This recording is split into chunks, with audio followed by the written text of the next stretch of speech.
right, we're about 7.5 hours from dropping this trailer off. What's up, guys? Welcome to a new video, yada yada. There's not many mud flap stations out west. I am super excited to go pick up the new 105-gallon fuel tank. Not to mention, it's not gonna happen today, but hopefully, actually sometime this week, 100%, we will be at the 500,000 mile mark. This is how many miles we have on the truck. So 499, 318. All right, so a couple of things. Starting to, as you saw in the last video, we are starting to keep the truck clean. I'm going over and like degreasing and doing like the whole 9 yards, whatever. So no more soda cans, no more none of that. Like, I'm still gonna eat like certain things. I poured 2 soda cans into this. So we're gonna take care of it. It's gonna be nice, okay? So we have plenty of interior work when I get back. I have plenty of body work when I get back. The body work and the parts are probably going to be delayed a little bit. I do have everything on order. I do need to source out some mega cap flares, and I also need to get tires. So roughly about $3 grand is what I felt like setting aside to do all this. It's coming together. It's definitely gonna be worth it. At this point, I'm really just spending money to spend money. I don't need to, but this has nothing to do with the cost of business. This is things that are completely irrelevant, and you don't physically need to do them. So don't add this to your cost, but I'm going to. I am just literally spending money just to make this thing as nice as possible, because that's what I want. That's what I want. I want as nice as possible. So, that being said, let's get rolling. Let's go get this trailer dropped off. 7.5 hours, 507 miles to go. Let's go. All right, a little bit from Sacramento. We're gonna fill up one more time. A little bit, but no issues with tires yet.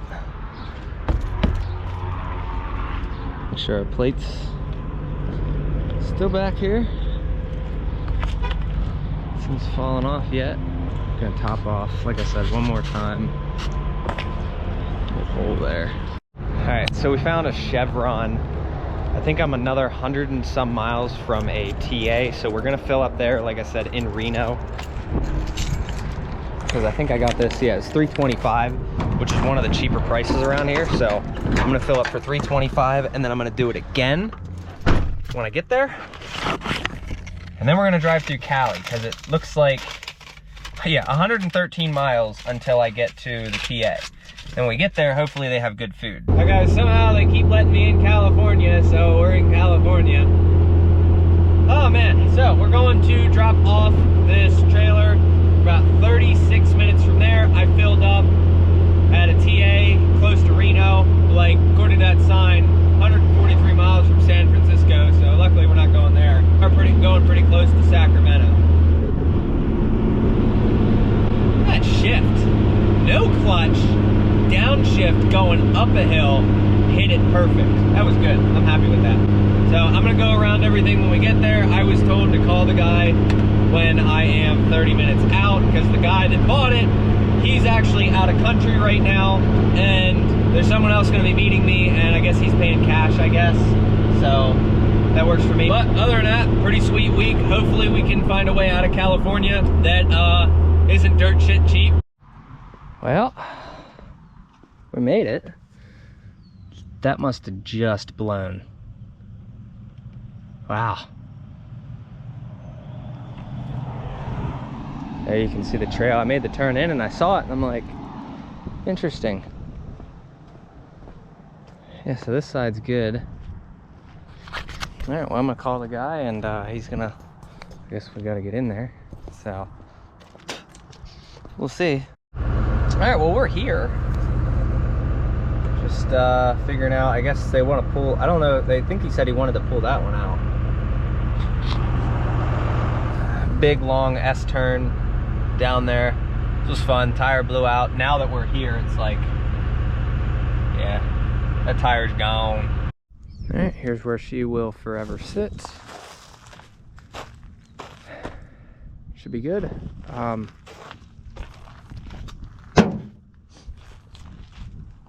To pull it up that hill into here, back all the way up into here, and then get it up there. So not too bad, not too bad. Now go find a bank and a truck stop and some food. She gone. Well, we have encountered our first issue. So I don't have to pick up until 5 today. It kind of sucks, but it is what it is. It's California. Lesson learned. We're going to try to avoid Cali and this side of the country for a while because it's an absolute shit show over here. My starter went out. And the funny thing is, you can actually hear the starter crunching as it's going. So that's pretty bad. I just went and bought a new starter. It is 20 minutes west, which is the way I'm going to go pick up this next load anyway. But I need to get the truck started. So I'm trying to find somebody that'll help me push it to pop start it so that way we're not screwed. Lesson learned, I should have parked on a hill, but I didn't think about it. So now we're just trying to find somebody. All right, so we just got someone out here from the live stream. We're gonna get this thing started, hopefully. So I guess push the clutch in. Let me get the hood down a while. See, you can see that there's a nice downhill there, but that doesn't help where we're at. No, it does not. So, but I'm gonna get that starter rebuilt once I hit get back to Pennsylvania, because they're not doing a core charge on it. It's brand new. Okay. So ready when you are. Do you want me to help push too, or? I got it. Okay. So, I mean, if you want, yeah, if that'll be easier, yeah, because I tried doing it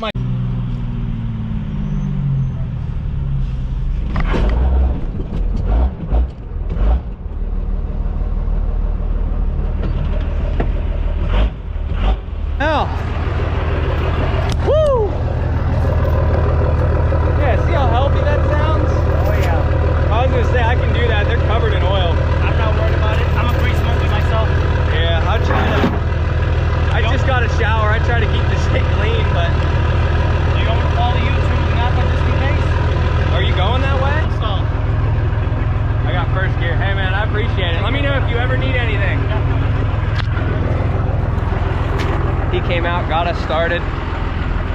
Oh man, what a good dude. I wish he would have wanted something out of it. Like, I would have totally bought him anything that he wanted just for coming out, being a good person. I guess we're gonna get on the road. Let's go get this starter changed and go from there. This just goes to show you the community is pretty decent. Nobody out here in Cali wanted to help at all, as I've stated in the live stream. So the fact that somebody actually came out, didn't ask for anything, I offered. I wish I could have, but you know, it is what it is.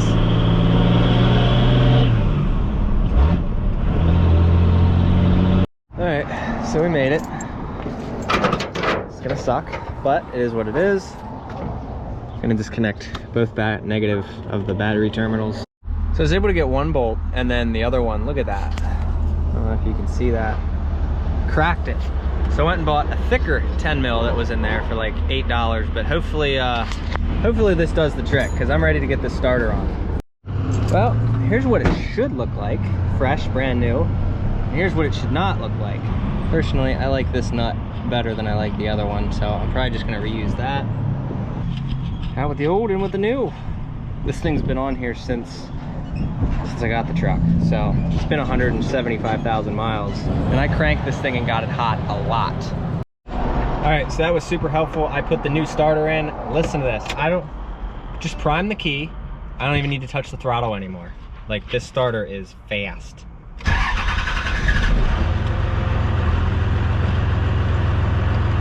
Like, that is insane. No need for the accelerator anymore to start this thing. So I'm gonna get cruising. I have about 41 minutes. We're gonna stop at a rest area. That way I'm out of these guys' hair. Go from there. But I did snap a wrench. That kind of sucks, but it is what it is. Cheap wrench. Lasts me for a long time. Definitely gonna need to get another shower tonight, but picking up at 5 o'clock. So let's get out of here. So something people need to understand is you always have to have a positive attitude doing this. Like, the older trucks, well, actually any truck in general, you are going to have to expect things to happen. It's just gonna happen. It's the nature of the beast. Pickup trucks were not made to do this.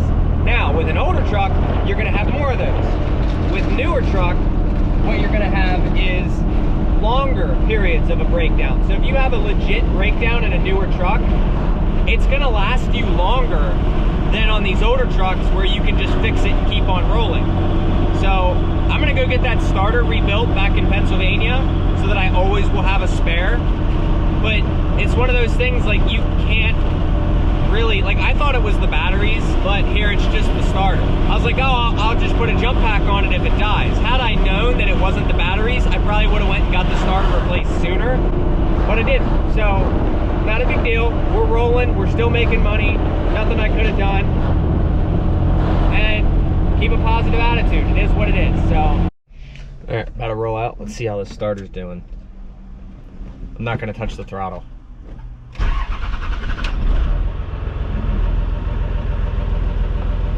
That starts fast. That's insane how quick that starts compared to what it used to. The road now, we should be picking up in probably about 10 minutes. They told me to meet them at 5, in between 5 and 6. We should be there by about 4:50. It's making sketchy turns already. Got ourselves a fifth wheel. Sorry I didn't film it. So I popped the right airbag on the truck, so I need to go get new airbags, but oh well. They should be pretty cheap. I'm into a tight turn here. Turn signal. All right, and it looks like we got 3 hours of the logbook left, so we should be able to drop tomorrow. Hey guys, so it is super bright out here. I am so glad that I brought the chops with me, but we're about 7.5 hours from drop off. Yes, I've had to fill up twice now in California. It kind of sucks, is what it is. So mud flap definitely helped out there, got me a good amount off. Okay, so I'll tell you the good stuff about, you know, last week was great. Made $5,600. Pretty good week, right?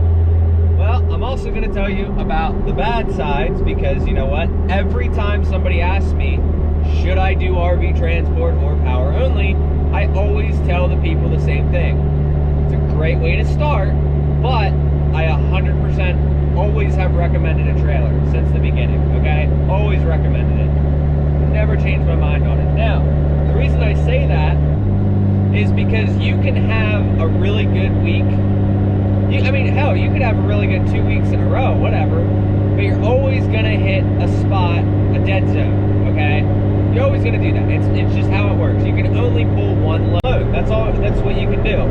So usually when you hit about California, Oregon, or Washington, you're usually SOL, because you can't pull anything out of those areas most of the time unless you find a decent contract. So that leaves me stuck with, okay, so I worked for 6 days, I made $5,600, okay? Realistically, that could have been 5 days, because the one day I was off for waiting for Copart to open. Couldn't pick the load up till 3:30, so it is what it is, okay? Then I had to sit around and wait once I dropped until the 19th, so 2 days of no working, right? Just to be able to pick up a load in California. Now that load in California pays, I think it's $1,200 or $1,250 going down to Arizona. Now, from Arizona, also pretty shitty area depending on the time of the year. Found a load up in Colorado going back to Washington. I think it's like $2,300, okay? So this week, in the time it's gonna take me to do that, what would that be? $1,200 plus $2,300, so that's a $3,500 week. You know, and maybe if we could throw something else in there, great, but if not, I'm just gonna be sitting again. So that's one of those things. It's like, yes, you can have decent weeks, but if you wanna have constant $5,000 plus weeks, get a trailer. Figure out what is good in your area, whether it's cars, whether it's freight, whatever can get you home the best and whatever pays the best in your area. That's what I recommend. So we got a $5,600 week followed by a $3,500 week. You combine those two, yeah, it comes out to an average of about $4,000 a week. That's just how it is, okay? Now, those are the gross numbers. You need to subtract your expenses from that. All right, we're pulling in now. That'll be it. Then we got some things to go buy at Walmart because I'm bored and feel like spending money tonight. All right, so we got a tight spot to pull it into.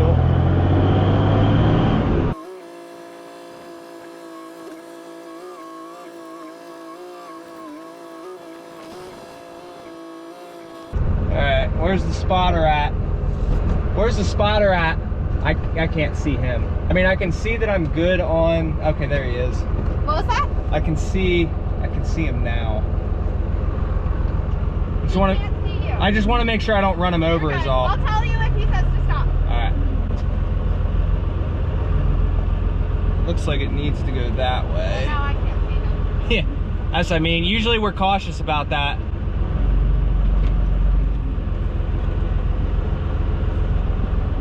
I can't see out this way. I'm like trying to see him and he's moving. I see him. He's I'm about to hit that gate with my tire.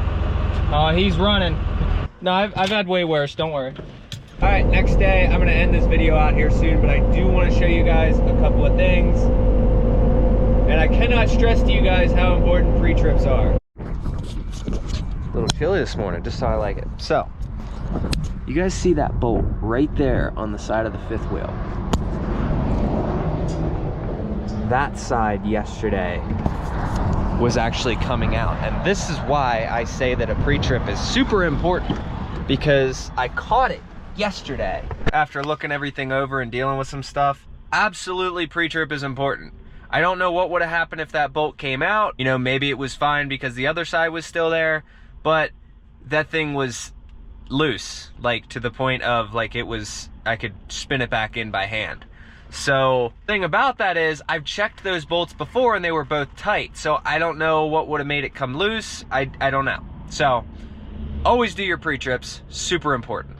Now I'm gonna get to dealing with this crank sensor. It should take me like 30 seconds because I think I'm just gonna try to push it closer to the crank pulley, but it's been like, it'll read like 4,000 one second and then 350 the next second, but now it's like at the point where it's not reading consistently enough for the alternator to work. So I'm just gonna check that quick. Kind of want to take a break here for a minute anyway. I've been driving for only an hour and 45 minutes, so the sun's coming out. It's nice and cool. I'd rather do this right now while it's cold than do it while it's hot. Just a minor issue. I didn't want to do it while it was raining. All right, guys, so not everybody's perfect. You know, sometimes people prove, you know, they're idiots sometimes. I found out what the issue was, and wow, was that so simple. So I custom made a bracket. Since this motor's not factory, I had to custom make a bracket for the crank sensor to sit in and sit up against the tone ring of the common rail while it's on the 12 valve. That bracket was loose. Like 3 turns of both nuts, and look at that, it's tight. We have RPMs. We have RPMs now. That means we have charging voltage. Look at this. Look at this. 14.3. 864. Look at that. That's awesome. That took me 30 seconds. I went up there and I'm like, what's wrong with this crank sensor? And I was able to wiggle it. And I'm like, oh, okay, that's an easy fix. Go grab 2 wrench, tighten it up. Look at that. Now, these aren't issues you're gonna have to deal with an older truck. This is just stuff you're gonna have to deal with a custom truck. So it's just one of those things. Suck it up and deal with it. So now we'll get the batteries charged back up. 864 is about where we're idling at, which is a little bit lower than it was. It was 900, but not a big deal. So at this point, that is pretty much gonna do it for this video. Hope you guys enjoyed. Like I said, keep it positive down in the comments, and I'll see you guys in the next one. Let me know what else you wanna see and what we could do better. Have a good one. Safe travels.